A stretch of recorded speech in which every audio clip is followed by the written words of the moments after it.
One of the foremost scholars of the Holy Qur'an that we have in the world today. He is none other than Brother Gary Miller, who is affectionately called Brother Gary. He is a citizen of Canada and resides in Toronto, and he now goes by the name of Abdul Ahad Omar.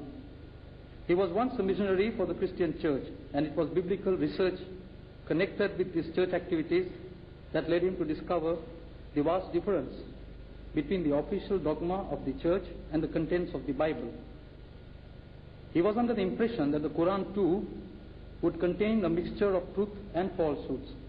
However, within a few days of reading the Quran, he realized that the message of the Quran was precisely the same as the essence of the truth that he had distilled from the Bible. Truly, Allah works in mysterious ways. For from that moment onwards, Brother Gary Miller was for all intents and purposes a Muslim. This transformation occurred in 1978. Since then, Brother Gary Miller has delivered a series of lectures in many parts of the world. He also presents Islam in the form of debates and questions and answer sessions. And he has appeared on television and radio programs as well. He has just completed a successful lecture tour in Tokyo, Japan. Besides these strenuous activities, Brother Gary Miller also writes about Islam and has to his credit several articles and publications about Islam. By profession, Brother Gary Miller is a mathematician. The title for this evening's talk is The Amazing Qur'an. At the end of the lecture, you, that is the audience, will be given the privilege to ask as many questions as you like on the subject. Brother Gary Miller deserves a careful hearing, and now, without further ado, I request Brother Gary Miller to address you. Thank you. Bismillahir Rahmanir Rahim. Assalamu alaikum and welcome. The title advertised was The Amazing Qur'an. I would suggest first of all that to call the Qur'an amazing is something that isn't done simply by Muslims who may have an appreciation for the Qur'an and they're very pleased with it, but the book has been called amazing by non-Muslims. Non-Muslims, in fact people who are very filled with dislike for Islam, have still been surprised at the Qur'an. They've been amazed at what it has to say. So that is some of what I wanted to talk about. One thing that surprises the non-Muslim, those who are examining the book very carefully, is that the Qur'an does not appear to be what they would expect. What they know is they have an old book. It comes from 14 centuries ago in the Arabian desert. So they expect that the book should look something like that. It should look like an old book from the desert. And then they find out that it doesn't resemble what they expect. One of the first things that some people notice is that if you have a book that's old and it comes from the desert, it should talk about the desert. And the Qur'an does. Some of its imagery concerns the desert. But it also talks about the sea, what it's like to be in a storm on the sea. In fact, some years ago, the story came to us in Toronto of a man who was in the merchant marine. So he made his living on the ocean, and somebody gave him a copy of the Qur'an to read. A Muslim gave him a translation to read.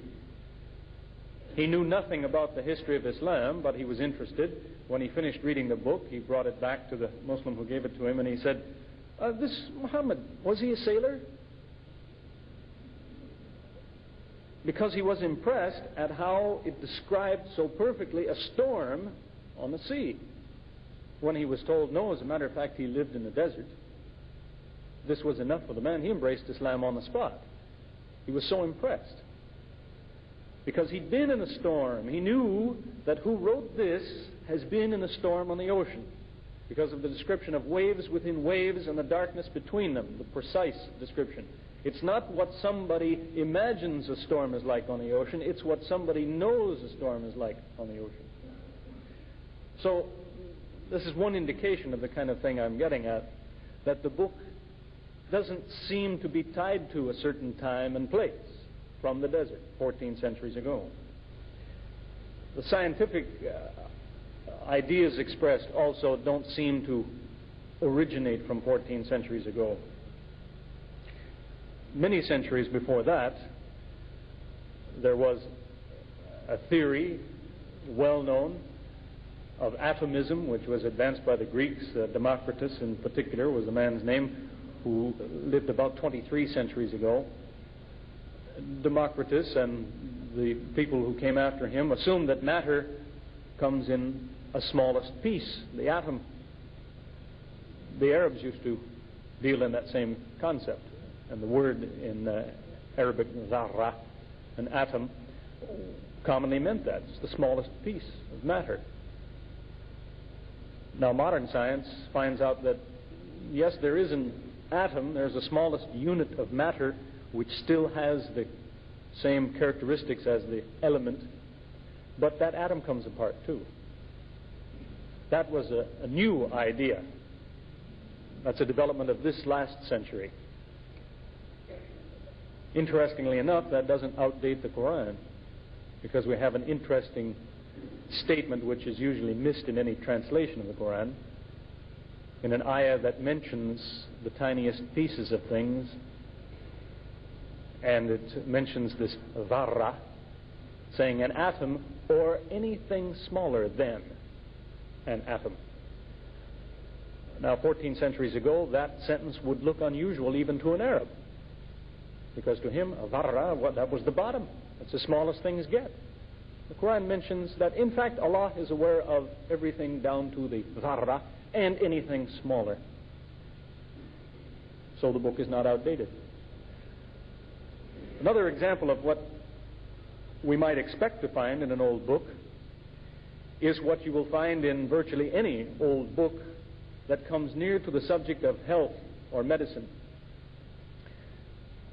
Various historical sources tell us that the Prophet of Islam was very concerned with health and hygiene, very concerned with cleanliness. That was his reputation.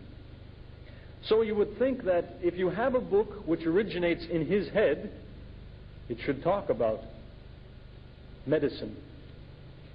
That if you have this disease, you should try this. If this makes you ill, try some of this. Because history reports he had a lot of opinions on the subject.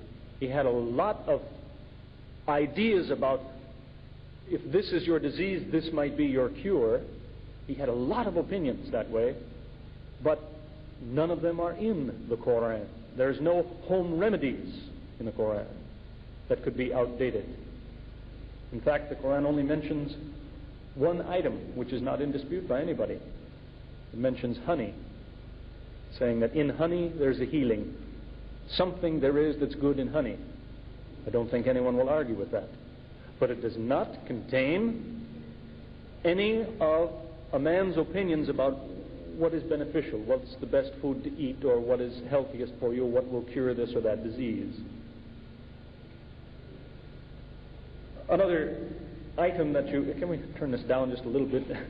Another item that you might also expect to find, if you assume this book is the product of a man's mind, is it should reflect some of what is going on in his mind. In fact, if you look up in certain encyclopedias, various books, the subject of Islam, many books will tell you that the Quran was a product of the hallucinations that this man had. Astaghfirullah. Well, if that's true, if it originated in some psychological problems going on in his mind, it should look like that. But does it?